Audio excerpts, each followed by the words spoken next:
eh, mengawali dari rangkaian tim dari PSIE, dari Direktorat Sistem Informasi dan Teknologi Perbendaharaan, ada 3 hal yang nanti kita akan sampaikan. Yang pertama, kami coba sampaikan terlebih dahulu terkait dengan eh, overview penggunaan percepatan penggunaan produk dalam negeri. Kemudian nanti akan dilanjutkan dengan penggunaan kartu kredit pemerintah domestik, ya, KKP domestik di dalam aplikasi Sakti. Kemudian nanti kami lanjutkan untuk transaksi TKDN dengan menggunakan aplikasi Sakti. Nah, izin share materi pada kesempatan pagi hari ini. Bapak Ibu sekalian, terkait dengan perekaman informasi TKDN dalam aplikasi Sakti dalam rangka implementasi percepatan penggunaan produksi dalam negeri, yang mana salah satu hal yang didorong oleh Direktorat Jenderal Perbendaharaan adalah dengan meluncurkan penggunaan kartu kredit pemerintah domestik. Yang kedua adalah terkait dengan proses pencatatan informasi penggunaan APBN dalam implementasi sistem aplikasi Sakti. Nah, kalau kita melihat dari konsepsi P3DN bahwa P3DN ini merupakan satu upaya pemerintah untuk mendorong masyarakat agar lebih menggunakan produksi dalam negeri dibandingkan produksi impor.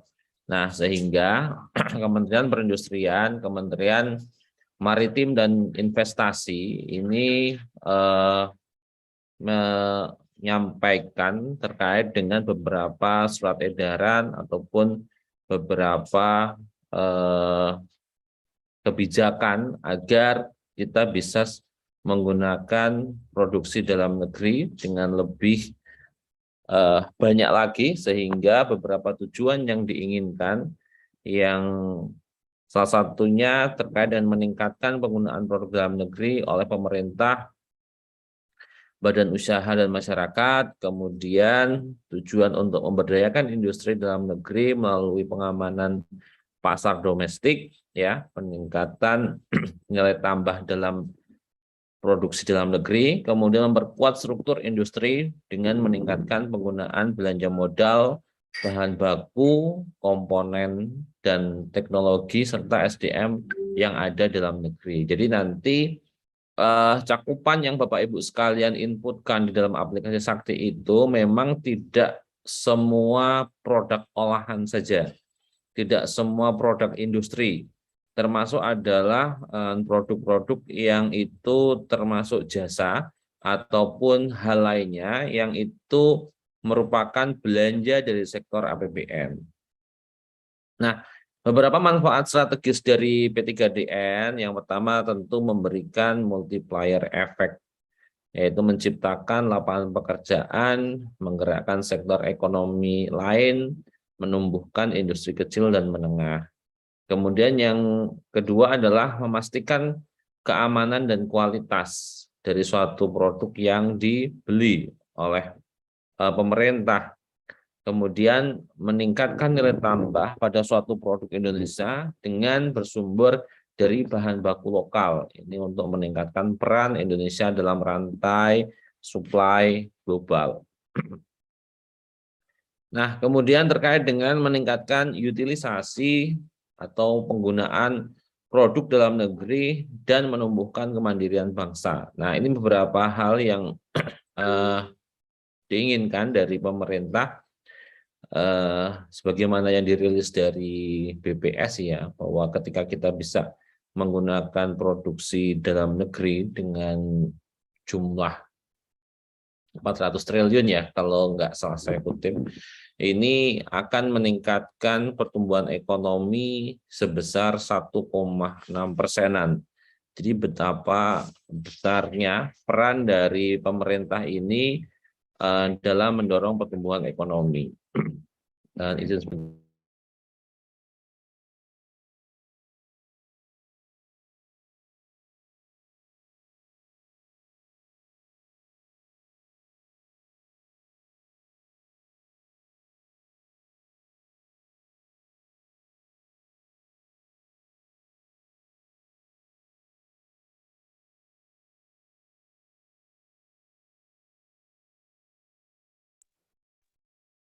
Baik. Kemudian terkait dengan dasar hukum P3DN, ini beberapa pengaturan yang telah diterbitkan terkait dengan penggunaan P3DN ya dalam rangka percepatan penggunaan produksi dalam negeri. Nah, yang terbaru adalah surat edaran dari Kementerian Maritim dan Investasi, kemudian kemarin ditindaklanjuti oleh Direktorat Pelaksanaan Anggaran terkait dengan mekanisme pencatatan di dalam aplikasi Sakti. Nah, beberapa kewajiban yang diatur dalam pengaturan penggunaan produksi dalam negeri, yaitu yang pertama adanya Perpres nomor 12 tahun 2021 bahwa pengadaan barang atau jasa pemerintah wajib menggunakan produksi dalam negeri apabila terdapat produksi dalam negerinya dengan nilai penjumlahan TKDN dan BMP paling sedikit adalah 40%. Kemudian adanya Impres nomor 2 tahun 2022 ya terkait Diktum 8 bahwa penggunaan produk dalam negeri yang memiliki nilai TKDN paling sedikit 2% apabila dapat PDN dengan penjumlahan nilai TKDN dan nilai BMP minimal 40%. Nah, dan beberapa pengaturan lainnya yang telah dikeluarkan oleh pemerintah. Nah, sekarang bagaimana terkait dengan proses pelaksanaan dalam sistem aplikasinya?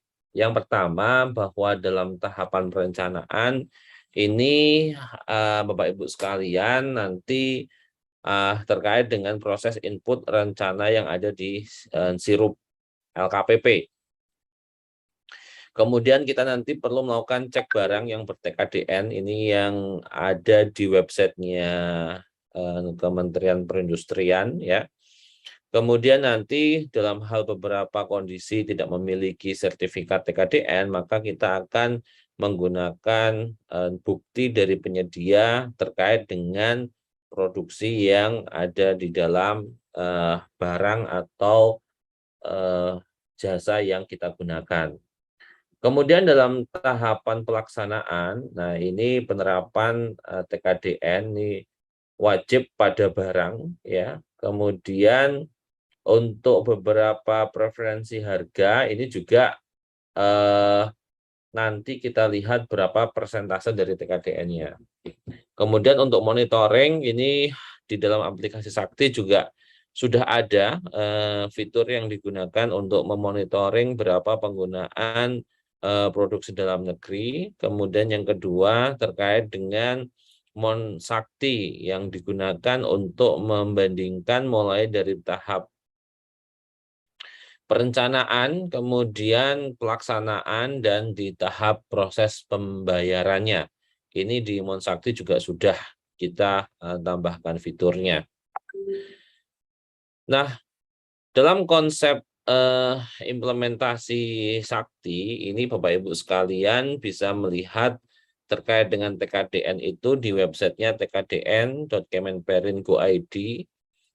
Kemudian untuk PDN-nya, ini Bapak Ibu sekalian bisa melihat di TKDN Kemenperin.go.id garing referensi idx.php atau hasil penyelidikan perihal kebenaran produksi dalam negeri ke penyedia atau produsen. Nah, Bapak Ibu sekalian, nanti pendekatan pertama berarti kita melihat di website TKDN-nya, kemudian nanti kita lihat referensinya di terkait dengan PDN-nya, produksi dalam negerinya.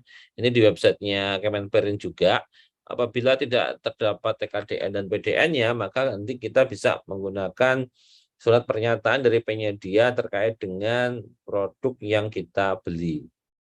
Kemudian import, ada klaster terakhir yaitu import, yaitu selain yang memenuhi P3DN dan PDN. Jadi kalau misalkan di TKDN tidak terpenuhi, kemudian PDN tidak terpenuhi, kemudian terkait dengan penyedia juga tidak memberikan satu apa namanya pernyataan bahwa ini adalah TKDN atau PDN, maka kategorinya import. Nah, bagaimana implementasi di sistem aplikasinya? Terkait dengan informasi P3DN dan PDN, ini sebenarnya tidak ada mekanisme closing periodnya untuk tahap sekarang. Sehingga Bapak Ibu sekalian, apabila produk yang dibeli itu memang nggak ada TKDN, nggak ada PDN-nya, kemudian nggak ada surat pernyataan dari penyedia, maka silahkan dikategorikan ke import terlebih dahulu.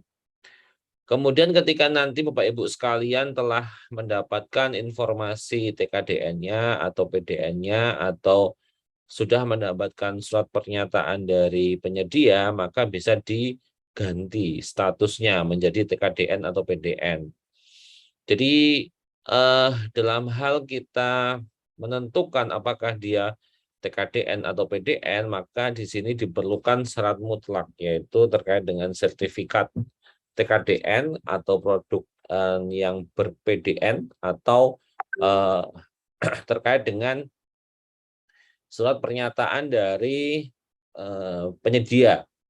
Sehingga kalau tiga-tiganya nggak kita dapatkan, walaupun secara real itu memang mungkin kita tahu pasti itu dibuat oleh UMKM apa namanya UMKM dari sekitar kita, tetapi karena di dalam konsep SE-nya itu tidak ada dokumen yang digunakan sebagai syarat untuk diakuinya dia TKDN atau PDN, maka bisa di klaster terlebih dahulu sebagai import. Sehingga status import itu sebenarnya memang import asli atau memang belum mempunyai atau belum memiliki kriteria TKDN dan PDN. Jadi belum memiliki syarat TKDN atau PDN, atau memang dia memang benar-benar import. Jadi import ini memang dalam pendekatan yang sekarang ada, ini memposisikan bahwa import itu adalah selain yang memenuhi TKDN dan PDN. Mohon maaf. Ini link website ya yang digunakan untuk melihat di Kementerian Perindustrian. Nah, bagaimana konsep di dalam aplikasi Sakti itu sendiri untuk melakukan proses pencatatan P3DN? Yang pertama, bahwa di dalam aplikasi Sakti itu sudah ada BAST kontraktual, non-kontraktual, kemudian non-BAST non-barang, kemudian LS non-barang. Nah, kemudian di sini untuk non-kontraktual ada non-kontraktual itu sendiri, ya, ada UP tunai, ada LS non-kontraktual, ada UP tunai, ada UP KKP, ada UP falas, dan hibah kas. Nah, ini yang nanti kita masukkan ke BAST non-kontraktual. Nah, pendekatannya adalah bagi barang-barang yang dibeli atau produk yang dibeli menggunakan APBN, kemudian ada kodifikasi BMN-nya, maka nanti kita mengklasternya itu per produknya. Jadi kalau misalkan kita nanti beli pensil, ya per pensilnya. Pensilnya ini TKDN-nya berapa, PDN-nya berapa. Kurang lebih seperti itu. Tetapi kalau misalkan dia tidak ada kodifikasi BMN-nya, maka nanti kita melakukan transaksi per item. Jadi kalau kita melihat pendekatan COA kita, itu kan ada fungsi program kegiatan KRO ya, KRO, RO, komponen, subkomponen, akun item. Nah, per item berarti nanti kita melakukan proses pendetailan. Jadi kalau misalkan kita ada perjalanan dinas gitu ya, kemudian perjalanan dinasnya dalam negeri. Nah, maka nanti Itemnya misalkan dalam rangka monitoring dan evaluasi dana desa. Nah, maka nanti kita informasiin bahwa monitoring dan evaluasi dana desa itu adalah produk dalam negeri. Nah, maksudnya seperti itu. Nah, kemudian atas dokumen-dokumen yang sudah ada, jadi untuk yang klaster nomor 1 ini, asumsinya ini sudah ada di dalam aplikasi Sakti semua. Tinggal kita tambahkan informasinya. Kemudian informasi ini sebenarnya tidak mempengaruhi dari proses pelaksanaan anggaran. Jadi bisa diinput nanti setelah proses pelaksanaan anggaran selesai atau bersamaan dengan proses penerbitan SPM SP2D-nya. Silakan saja. Kemudian nanti yang harus dilakukan adalah menginformasikan atau mencatat yaitu kode KPKI. Nah, cuma di sini kode KPKI ini agak kesulitan kita sebenarnya untuk mendapatkan klasifikasi baku komoditas Indonesia. Kode KPKI ini dikeluarkan oleh BPS. Nah, di tahap implementasi saat ini, kode KPKI sifatnya tidak mandatori. Jadi kalau dikosongkan, boleh-boleh saja. Kemudian informasi yang kedua adalah mencatat persentase TKDN-nya. Nah, di persentase TKDN-nya, nanti Bapak Ibu sekalian diminta untuk mencatat ini berapa sih persentase TKDN-nya. 10%, 60%, 35%, 75%. Silakan Bapak Ibu sekalian lakukan pembukuan. Dan ini wajib. Kemudian informasi yang ketiga adalah klaster TKDN. Nah, TKDN klaster ini dibagi 3, TKDN, PDN, dan import. Nah, silakan Bapak Ibu sekalian nanti bisa mencatatkan di dalam aplikasi Sakti. Dan klaster ketiga ini juga sifatnya wajib. Jadi yang tidak wajib adalah mencatat kode KPKI saja. Kemudian data-data yang ada nanti bisa dimonitoringkan di Sakti itu sendiri, di beberapa cetakan report Sakti, dan di Monsakti. Nah, yang wajib dilakukan pencatatan TKDN di dalam aplikasi Sakti adalah semua belanja 52 dan 53. Jadi semua 52, 53 itu harus diinformasikan terkait dengan P3DN-nya. Terkait dengan TKDN-nya, terkait dengan klasternya, apakah dia PDN, TKDN, atau import. Kemudian adalah non belanja 52 dan 53 yang menghasilkan BMN. Maksudnya apa? Misalkan seperti ada mitra kerjanya Jakarta 2, ada Satker Prakerja. Satker Prakerja itu akunnya semua 58.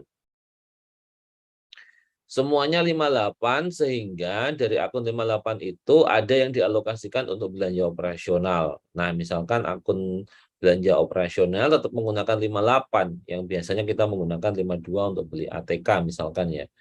Nah, dari 58 itu ada yang beli ATK, tulis kantor. Maka nanti belanja 58 yang menghasilkan ATK itu kita akan catat informasi TKDN-nya ya. Jadi pendekatannya adalah semua belanja 52 dan 53, itu yang pertama. Yang kedua adalah semua belanja yang menghasilkan BMN. Ini wajib diinformasikan TKDN-nya. Nah, kemudian ini daftar-daftar akun atau objek TKDN-nya, ada 52 dan 53, dan yang terakhir adalah seluruh belanja, seluruh akun yang menghasilkan BMN, aset tetap maupun BMN persediaan.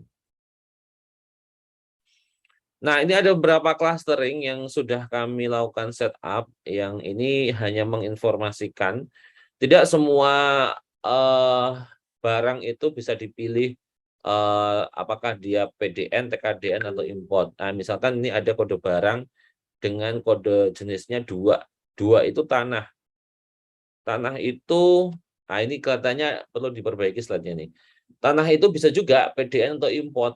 Kalau import itu adalah tanah yang dibeli mungkin di luar negeri gitu ya. Artinya bukti pemilikannya itu bukan di Indonesia. Ya. Ada juga nanti yang klasternya adalah lengkap, ada TKDN, ada PDN atau import. Contohnya adalah persediaan gitu ya. Ada juga yang pilihannya cuma PDN atau import. Nah, ini. Contohnya hewan ikan tanaman, nggak ada hewan ikan tanaman itu di klaster nanti hewan ikan tanamannya itu TKDN. Kalau hewan ikan tanaman ya kalau nggak import ya PDN. Nah itu kayak gitu. Itu beberapa clustering yang kita lakukan untuk mempermudah kita dalam mencatat informasi TKDN-nya. Nah ini Bapak Ibu sekalian nanti bisa dilakukan di sistem Sakti bahwa pendetalan klaster TKDN berdasarkan referensi klaster yang sudah kami set up, dan nanti Bapak Ibu sekalian tinggal melengkapi tiga informasi yang kami sebutkan tadi. Nah, ini form pencatatannya nanti lebih lanjut akan disampaikan oleh Mas Fahri ya untuk pencatatannya di dalam aplikasi Sakti. Kemudian ini reportnya, report realisasi TKDN per kategori jenis belanja. Jadi nanti Bapak Ibu sekalian dari transaksi yang diinputkan, nanti di sini ada informasinya, nomor BAST-nya, tanggal BAST, nilai BAST, ureannya, kemudian persentase TKDN-nya. Nah, kemudian di dalam SE yang di nota dinas yang dikeluarkan oleh Direktorat Pelaksanaan Anggaran bahwa pencatatan TKDN ini minimal Bapak Ibu sekalian melengkapi mulai bulan Agustus. Bulan Agustus itu wajib dilengkapi, sedangkan Agustus ke belakang kalau Bapak Ibu sekalian mau mencatat, mau melengkapi, silahkan ya di dalam sistem terbuka opsi untuk melakukan pencatatan TKDN yang diperoleh sebelum bulan Agustus. Tapi dalam nota dinas yang disampaikan oleh Direktur Pelaksanaan Anggaran itu sekurang-kurangnya transaksi yang diperoleh mulai bulan Agustus 2022. Kemudian ini juga ada TKDN berdasarkan pembagian pagu ya. Jadi misalkan ada COA ini pagunya sekian, komitmen di sini ada relasi TKDN-nya berapa. Sehingga nanti di sini kita bisa mencatat, menghitung dari seluruh DIPA yang kita miliki berapa sih yang digunakan untuk proses pencatatan TKDN. Ini Bapak Ibu sekalian bisa menghubungi Kemenperin ya kalau ada informasi lebih lanjut. Di sini ada call center-nya ya. Dan ini adalah website yang digunakan untuk pencarian informasi TKDN-nya. Ini contoh-contohnya ya. Ada nilai BMP-nya, kemudian nilai TKDN-nya. Ya, untuk lebih detail kita coba, ini yang untuk produk yang belum memiliki sertifikat TKDN, dan kita akan mencari referensi berdasarkan website untuk PDN-nya, produk dalam negerinya. Nah, Bapak Ibu juga bisa melakukan konsultasi online nanti ke Kementerian Perindustrian apabila ada beberapa substansi yang kiranya kami di aplikasi juga belum bisa mengetahui lebih detail ya. Mungkin terkait dengan misal nih Bapak Ibu sekalian nanya kalau misalkan bangun gedung itu gimana gitu ya. Berapa TKDN-nya. Nah, itu memang pendekatannya nanti bisa menggunakan kertas kerja mandiri. Jadi misalkan bangun gedung, dalamnya ada beberapa komponen gitu ya. Ada yang PDN dan TKDN, tapi pendekatannya kita bahwa ada gedung dan bangunan. Berapa nilai gedung dan bangunan TKDN-nya? Nah, itu harus dibuat kertas kerja mandiri. Sehingga nanti kita bisa melihat komponen dari gedung itu ya mungkin ada batu batanya, ada keramiknya, ada catnya, ada lemnya, ada besi, ada semen, dan sebagainya. Itu memang ujung-ujungnya nanti kita harus membuat kertas kerja sendiri untuk bisa menentukan berapa nilai dari TKDN, dari suatu produk yang itu terdiri dari beberapa gabungan barang. Nah, mungkin itu dulu dari saya minta bantuan Mas Fahri ya, untuk bisa menambahkan materi terkait dengan aplikasinya dalam aplikasi Sakti. Mas Fahri, bisa ditayangkan proses pencatatan di dalam aplikasi Saktinya? Baik, Mas Farid. Baik, Assalamualaikum warahmatullahi wabarakatuh. Selamat siang Bapak Ibu sekalian. Izin share screen untuk bagaimana dengan pencatatan TKDN di aplikasi Saktinya.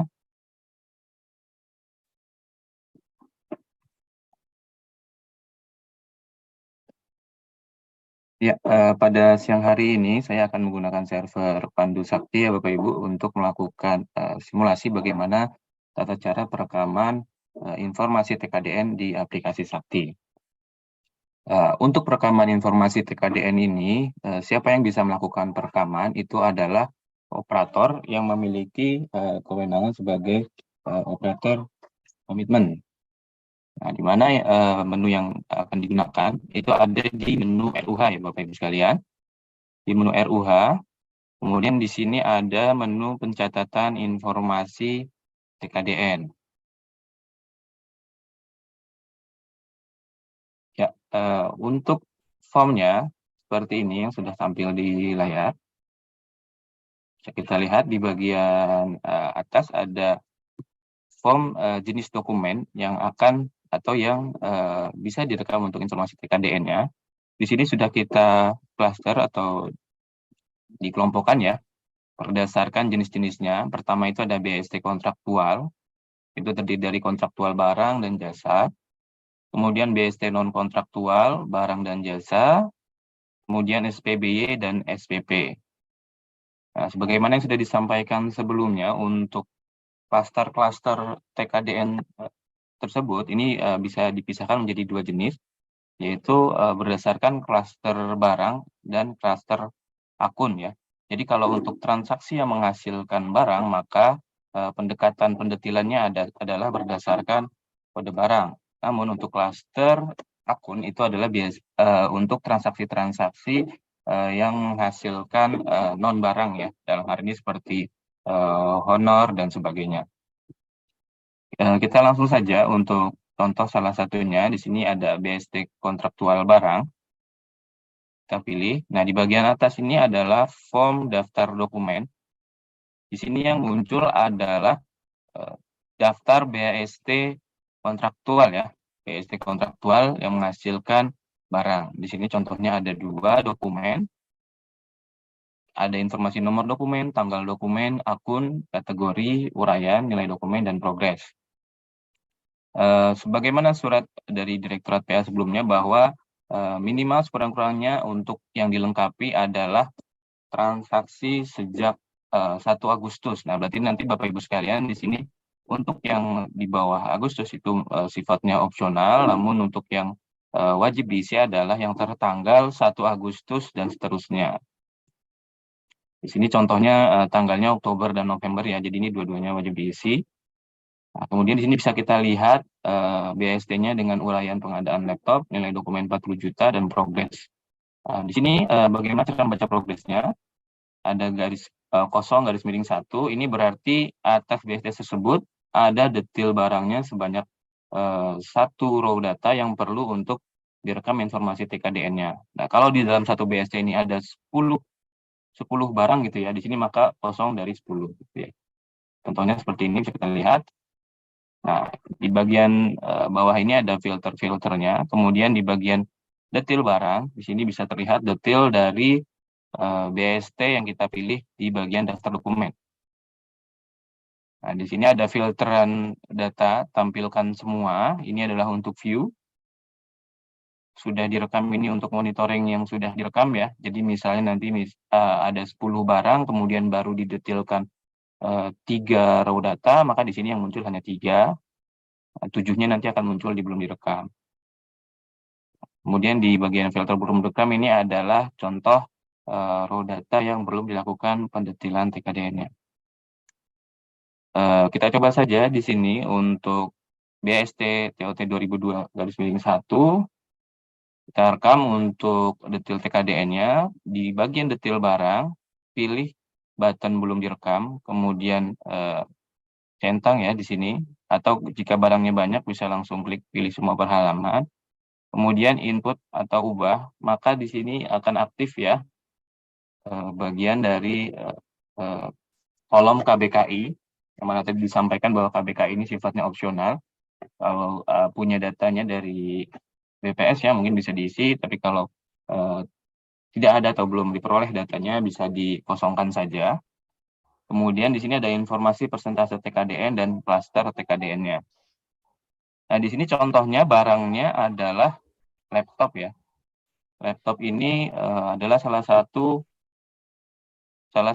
diskon barang yang secara klaster akan bisa memunculkan 3 klaster, import, PDN, dan TKDN. Jadi informasinya bisa dilihat di slide ya, bahwa kode barang dengan kepala 3 akan memunculkan 3 klaster ini. Nah, untuk manufaktur laptop ini bisa kita pilih TKDN ya. Jadi sini kita cari dulu di situs TKDN Kemenperin-nya. Di sini misalnya kita coba merek laptopnya Acer gitu ya. Silakan Bapak Ibu sekalian buka tkdn.kemenperin.go.id untuk mengetahui berapa persentase TKDN-nya. Kalau di situs ini ada sertifikat TKDN-nya, maka dia dipilih klaster sebagai TKDN. Kita contohkan ini saja ya, 26,79. Misalnya barang itu merupakan Acer Veriton Z4, misalnya seperti itu. Di sini nilainya 26,79, maka diisikan di aplikasi sebesar 26,79. Di sini sebagai TKDN. Nah, kalau ternyata di situs TKDN Kemenperin.id-nya itu tidak ditemukan sertifikat TKDN-nya, kemudian silahkan cari di bagian PDN. Di sini linknya adalah sebagai berikut: TKDN Kemenperin.id, referensi _IDX.php. Di sini ada daftar-daftar ya, data-data perusahaan dengan produk serta informasi alamat kantor dan alamat pabriknya yang sudah terdaftar sebagai PDN. Nah, kalau ada di sini, maka dia bisa dikategorikan sebagai PDN dengan nilai TKDN 100%. Seperti itu. Nah, ini sini kita contohkan saja untuk kode barang laptop dengan TKDN 26,79, kemudian simpan. Nah, proses simpan berhasil, maka progres akan terupdate ya, 1 dari 1. Ini tandanya bahwa atas nilai atas BSD tersebut sudah didetailkan TKDN-nya. Nah, kemudian kita contohkan lagi yang lain untuk kontraktual jasa. Di sini misalnya bisa kita lihat uraiannya adalah pengadaan belanja modal. Di sini progresnya 21 ya, ini data latihan nih. Skip saja dulu. Harusnya dia 1 ya kalau sudah ya. Di sini kita contohkan lagi yang lain nantinya di BST kontraktual, non kontraktual barang. Kontraktual barang di sini sumbernya adalah data yang direkam dari menu-menu seperti BST non kontraktual, LS atau dokumen yang dipersamakan. Kemudian ada transaksi P, transaksi falas, kemudian transaksi lainnya yang sifatnya non kontraktual. Di sini kita contohkan misalnya dari BST barang UP ya, belanja barang persediaan berupa alat tulis. Nah, di bagian informasi detail barang, di sini hanya ada 1 ya contohnya ya. Hanya ada 1, kita pilih yang belum direkam. Nah, ini karena sama ya barang ya, jadi pendekatannya dia berdasarkan kode barang. Kita pilih datanya, input ubah. Di sini misalnya tidak ditemukan di informasi sertifikat TKDN, maka namun dia ditemukan di bagian referensi PDN ya, maka di sini bisa kita rekam klasternya sebagai PDN dengan TKDN-nya 100 seperti itu. kemudian simpan, maka progresnya akan bertambah. Nah, itu untuk contoh lagi yang barang ya. Sekarang kita cari bagaimana untuk transaksi yang jasa. Di sini ada BST jasa misalnya pembelian tiket pesawat ya. Di sini terkait dengan GUP KKP. Nah, di sini ada nilainya sebesar 7 juta dengan progres 01. Kita lihat di bagian detail jasa, di sini ada perbedaan. Perbedaannya untuk transaksi jasa, pendetilannya adalah sampai dengan level item. Dan jadi bukan kode barang ya. Jadi kalau untuk yang akun-akun menghasilkan barang yang didetilkan adalah barangnya. Namun kalau untuk transaksi non barang atau jasa ya, yang didetilkan adalah level itemnya. Untuk tata cara pendetilannya sama, pilih centang datanya di bagian belum direkam ya. Kemudian input atau ubah. Nah, untuk transport, bagaimana sih kriterianya? Nah, kriterianya ini sebenarnya ada diatur ya, diatur di Juknis ya, Juknis yang sudah di-share, yang dirilis dari Kemenko Marves. Sebentar saya coba tampilkan untuk perjalanan dinas ya.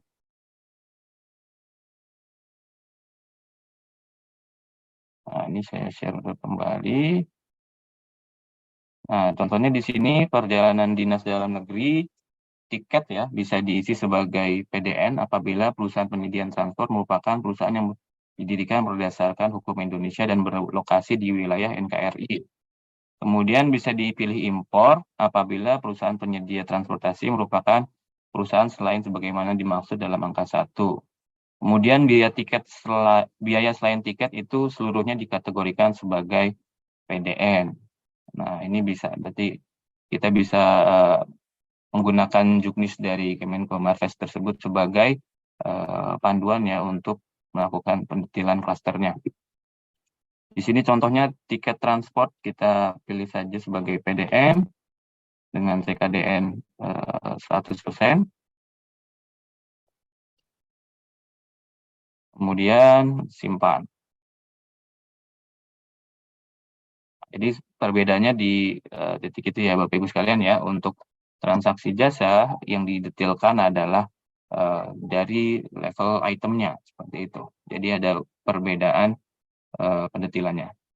Kemudian contoh lainnya di sini ada SPBY dan SPPLS non BST. Nah, untuk SPBY ini bisa dipastikan bahwa yang didetilkan adalah transaksi yang tidak menghasilkan barang ya. Karena kalau untuk menghasilkan barang ya pastinya ada di BST semua seperti itu. Nah, ini contohnya nih bagaimana kalau itemnya atau barangnya lebih dari 1 ya. Seperti ini, 0,3 ini untuk SPBY. SPBY ini itemnya terkait dengan perjadian juga, transport, akomodasi, kemudian uang harian ya. Nah, bagaimana pendetilannya? Kurang lebih sama, kita cek di sini, di belum rekam, kemudian pilih semua, input ubah. Nanti di sini tinggal didetilkan klasternya, ya apakah PDN atau impor, seperti itu. Nah, ini dalam negeri semua, jadi kita bisa asumsikan nilainya semua 100, seperti itu. Kemudian simpan. Nah, itu adalah pendetilan untuk SPBY. Dan bagaimana dengan SPP? SPP di sini juga bisa kita lihat akunnya adalah akun 52, namun untuk transaksi-transaksi non barang ya. Bisa kita lihat di bawah detailnya sama seperti itu juga. Bagian belum rekam, kemudian klik pilih semua, kemudian input ubah untuk diisi persentase TKDN-nya. Sini kita isikan juga, misalnya 100, jadi 100.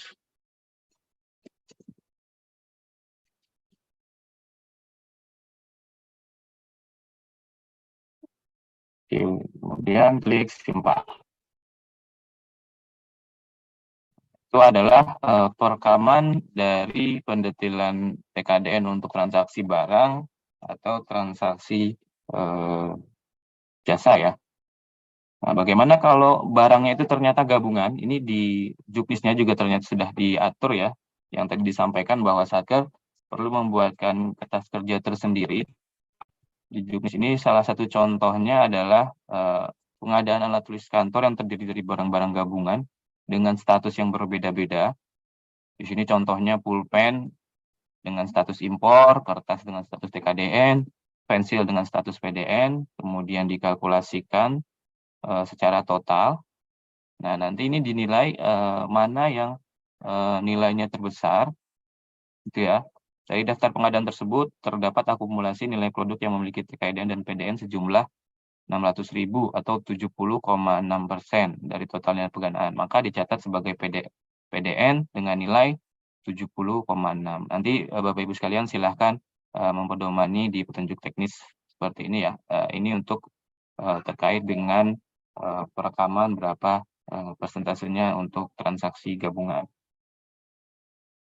Kita kembali lagi ke aplikasi. Dari tadi sudah saya sampaikan untuk bagaimana cara pendetilannya, cara perekamannya. Nah, untuk monitoringnya di Sakti sudah disediakan.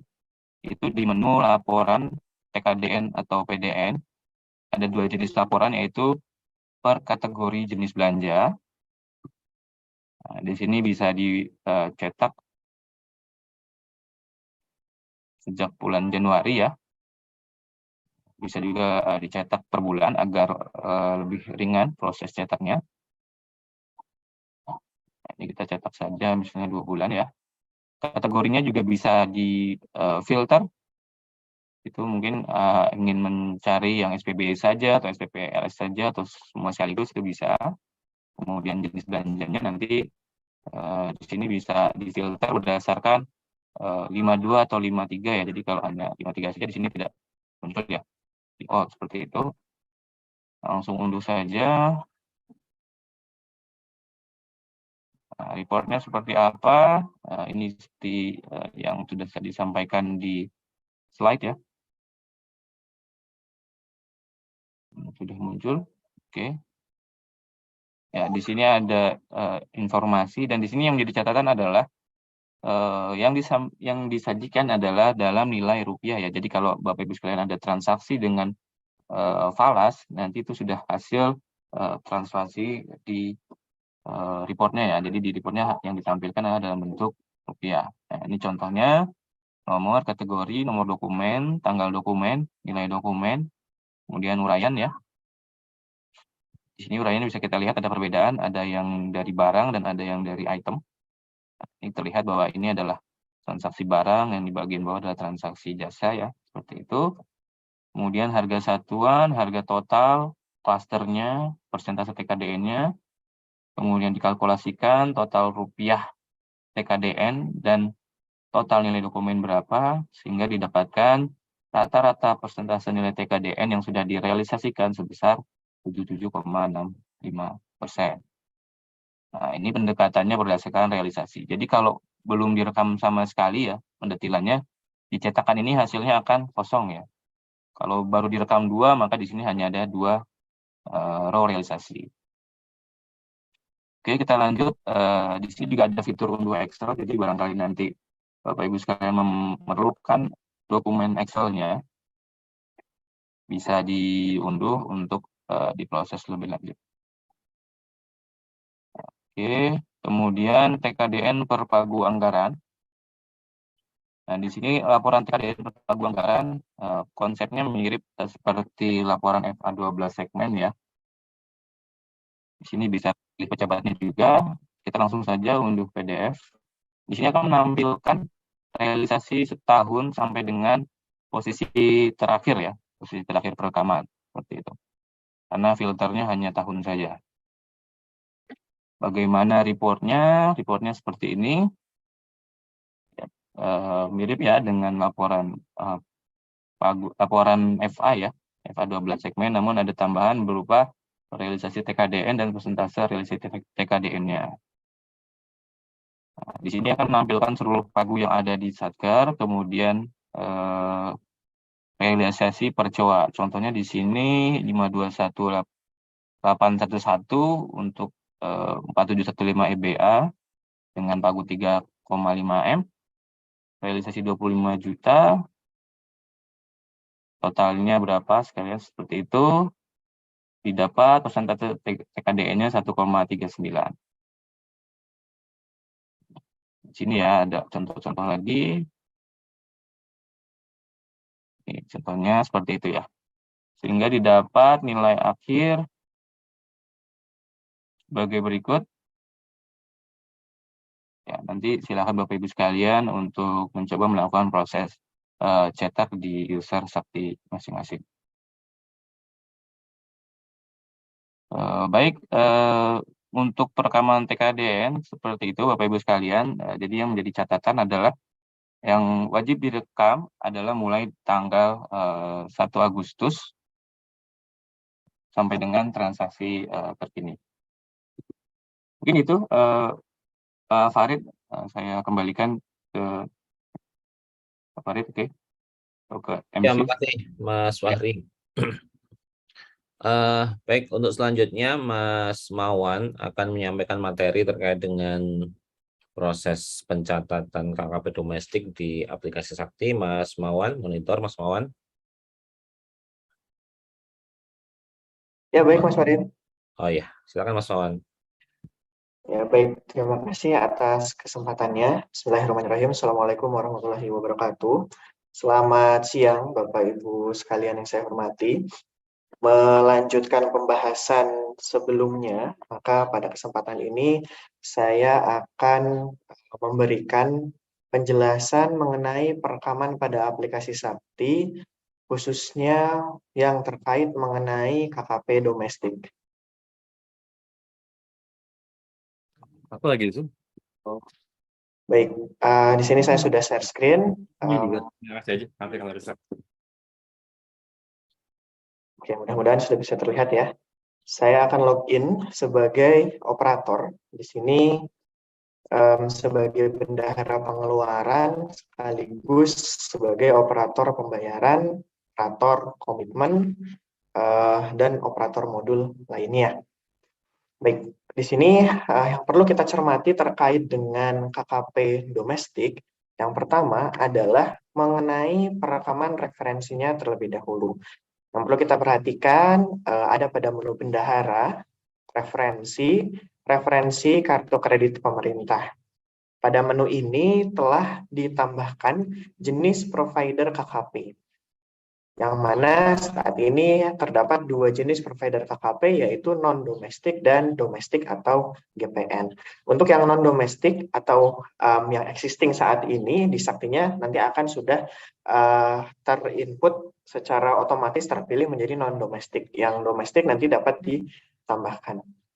Nah, kemudian di sini ada juga field baru terkait tanggal penerbitan dan berlaku sampai ya. Jadi dua informasi ini adalah dua informasi baru di mana atas KKP non-domestik atau yang existing, jika sebelumnya di Sakti belum terdapat informasi tanggal penerbitan kartu serta tanggal berlaku kartu, maka perlu ditambahkan terlebih dahulu di sini. Karena sudah dipasang validasi pada modul komitmen saat perekaman transaksi KKP, jika tanggal penerbitan dan berlaku sampai belum diisi, maka transaksi KKP tidak dapat direkam. Kemudian untuk perekaman KKP domestik yang baru, mekanisme perekamannya tidak berbeda dengan KKP sebelumnya. Kita bisa menggunakan klik tambah ya. Kemudian kita memilih jenis penggunaan KKP, misal untuk belanja barang operasional atau belanja modal. Kemudian jenis provider KKP-nya kita pilih domestik. Nomor kartu kredit kita isikan ya, saya isi secara dummy. Kemudian tanggal penerbitan, misalkan saya isi 1 November 2021 dan berlaku sampai dengan 1 November 2023. Dan saya pilih salah satu bank penerbit KKP. Saya isikan nilai limit. Kemudian jika pemegang kartu kredit KKP domestik ini adalah pengguna sakti, maka kita bisa klik tombol search di sini ya. Misalkan adalah KPA-nya, maka otomatis data akan terisi sebagaimana yang sudah didaftarkan di sakti. Namun jika penggunanya atau pemegangnya adalah bukan merupakan user sakti, maka dapat diisikan NIK misalkan secara manual. Kemudian proses penyimpanannya sama ya, nomor kartu kredit harus 16 digit. Oke, kemudian data berhasil disimpan. Untuk data yang lama, mohon dapat diisikan ya, misalkan seperti ini. Ini untuk KKP yang non-domestik sebelumnya yang sudah ada di Sakti, silahkan diklik ubah dan mengisikan tambahan informasi berupa tanggal penerbitan dan juga tanggal berlaku sampai dengan.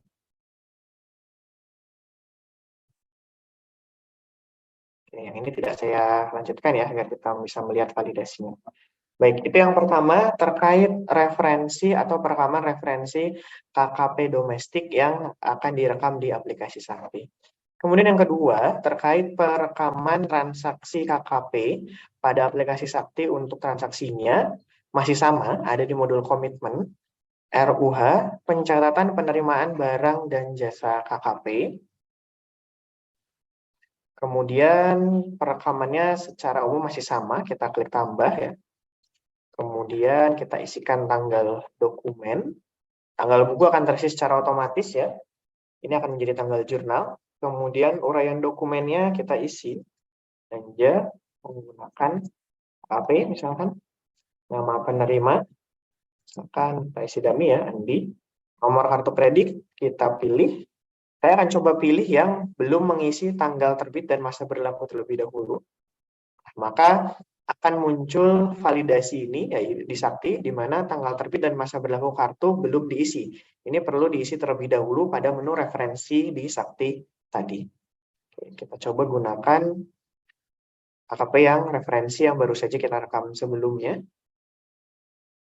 Kemudian kita pilih supplier tipe 1 ya. Kemudian pilih wajib pajak, wajib bayar ya, di mana di sini hanya akan memunculkan jenis wajib bayar rekanan transaksi KKP dan bendahara. Pilih salah satunya. Kemudian kita pilih program, aktivitas, KRO, akun yang akan digunakan. Misalkan saya pilih 524, KPPN, sumber dana, cara tarik, oke, cara tarik, nomor register. Kemudian jangan sampai lupa kita klik pendetailan COA untuk mengisi belanja sampai dengan level item. Kita pilih salah satu itemnya, misalkan dalam contoh ini hanya satu item yang digunakan, misalkan senilai 500.000. Kemudian selanjutnya kategorinya jika membentuk aset atau persediaan, maka kita pilih aset atau jasa dikapitalisasi aset, dan jika tidak membentuk aset atau persediaan, kita pilih jasa non-aset belanja modal pengembangan di bawah kapitalisasi aset. Jenis kasnya kita pilih UP, kemudian akan ditampilkan pagu UP KKP-nya di sini ya. Kemudian di sini kita klik simpan. Informasinya masih sama ya, pastikan nilai yang direkam sudah bernilai bruto atau termasuk pajaknya. Oke, kemudian kita klik simpan. Jadi penyimpanan data berhasil. Kemudian setelah langkah kedua tadi kita rekam transaksi, langkah yang ketiga adalah pencetakan. Kita pilih transaksinya 500.000, kemudian kita lakukan cetak ya, SPBY KKP misalkan. Tas SPBY ini tidak ada perubahan dari SPBY KKP yang existing, baik untuk KKP yang domestik ataupun KKP yang non-domestik. Masuk ke menu report ya, monitoring, SPBY, GUP, KKP. Oke, misalkan saya pilih yang sudah selesai. Ini data sebelumnya. Oke, seperti ini ya. Jadi bentuk perintah bayar masih sama, masih sesuai dengan lampiran PMK 190 tahun 2012. Kemudian kembali ke menu komitmen. Perekaman selain SPBY ada juga pencetakan selain SPBY ada juga pencetakan kwitansi. Sama ya, tidak terjadi perubahan. Kemudian DPT KKP. Pastikan DPT KKP telah dicetak sebelum merekam SPP. Atas DPT KKP ini, saat ini telah dilakukan penambahan ya, di mana sedikit berbeda dari DPT KKP yang awal. Saat ini DPT KKP memiliki kolom jenis KKP, di mana di sini akan dituliskan KKP-nya KKP domestik atau KKP non-domestik, disertai dengan nomor KKP masing-masing, jenis belanja barang, serta rincian pengeluaran. Kemudian, jadi dari DPT ini yang berubah hanya tambahan jenis KKP-nya saja. Kemudian selanjutnya, perekaman atas SPP GUP KKP masih sama ya, tidak terdapat perubahan. Jenis belanjanya juga masih sama. Saya berpindah ke menu pembayaran, RUH SPP dan Renkas, catat ubah SPP. Mohon maaf jika nama menunya mungkin belum yang update ya, ini karena di server development. Kemudian jenis SPP-nya masih sama ya, UP 310, GUP KKP 317. Kemudian di sini ada dua ya yang dapat dipilih. Oke, ini tidak kita lanjutkan menjadi perekaman SPP karena kode jenis SPP-nya masih tetap sama dan mekanismenya masih sama sampai dengan SP2D. Baik, kemudian informasi selanjutnya. Pada modul bendahara juga telah ditambahkan cetakan laporan penggunaan KKP per kartunya. Di sini terdapat nomor kartu kredit yang direkam pada referensi kartu kredit. Kemudian kita bisa pilih per periodenya. Misalkan ini ya, kita pilih misalkan periode November. Maka akan ditampilkan rincian transaksi kartu kredit November per nomor kartu kredit yang dipilih tadi. Tadi sudah direkam senilai 500.000. Kemudian beberapa hal lagi yang berubah terkait KKP domestik ini ada pada menu usulan UP ya, sebagaimana tadi sudah dijelaskan oleh Bu Sari. Ini terdapat satu contoh, saya coba hapus terlebih dahulu. Kemudian terkait usulan UP, terdapat perubahan form di Sakti, di mana ditambahkan kolom KKP domestik dan KKP non-domestik untuk merekam berapa dana kedua jenis KKP tersebut atas persentase KKP yang diberikan. Mungkin ini nanti akan banyak di awal tahun ya, 2023. Pada saat perekaman usulan UP, misalkan total UP yang diajukan senilai 100 juta, kemudian persentase KKP-nya misalkan senilai 40%, maka kita perlu mengisi berapa nilai KKP domestik dan KKP non-domestik yang dikelola oleh Satker tersebut. Ya. Misal KKP non-domestiknya kita isi senilai 35 juta.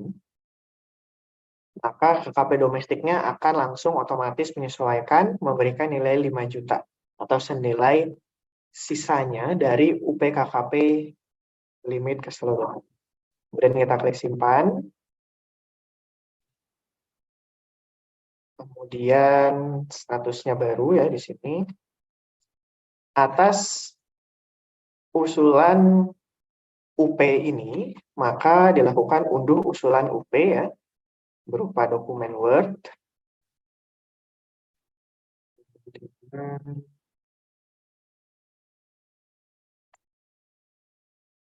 pada usulan UP-nya terdapat sedikit perubahan di mana pada suratnya masih tetap sama, namun pada surat pernyataan uang persediaan ditambahkan satu kolom yang menginformasikan berapa jumlah KKP domestik yang diajukan oleh Satker. Dalam contoh ini, besaran UP KKP-nya senilai 40 juta, dan KKP yang non-domestik 35 juta, serta KKP domestik senilai 5 juta. Demikian pula nantinya terkait surat untuk persetujuan besaran UP KKP di sisi KPPN atau sisi BUN, telah ditambahkan satu kolom ya yang berisi informasi KKP domestiknya berapa dan kartu kredit pemerintah yang non domestiknya berapa. Oke, mungkin itu tidak banyak ya keseluruhan terkait perubahan di aplikasi Sakti ya yang terkait dengan KKP domestik.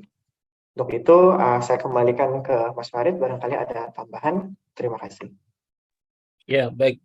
Makasih Mas Mawan. Jadi secara konsep di Sakti untuk pengajuan KKP domestik ini pada saat GU ya, itu tidak ada perbedaan jenis SPM-nya. Jadi SPM untuk KKP domestik atau KKP non-domestik ini dimungkinkan saja proses pengajuan GU-nya menjadi satu. Bagaimana kita memonitoring itu di DPT KKP-nya itu sebenarnya sudah dipisahkan juga. Kemudian nanti di beberapa report itu juga kami tambahkan fitur untuk membedakan ini tagihan KKP domestik dan KKP non-domestik berdasarkan referensi KKP yang diinputkan di dalam sistem, sehingga Bapak Ibu sekalian di dalam implementasi Sakti ini tidak ada perbedaan antara KKP domestik dan KKP non-domestik pada saat pengajuan SPM GU KKP-nya. Nah, mungkin itu dari SITB terkait dengan beberapa materi yang disampaikan perihal dukungan aplikasi dalam mendukung percepatan penggunaan produksi dalam negeri. Untuk selanjutnya, waktu dan tempat kami kembalikan ke saudara moderator atau MC. Silakan.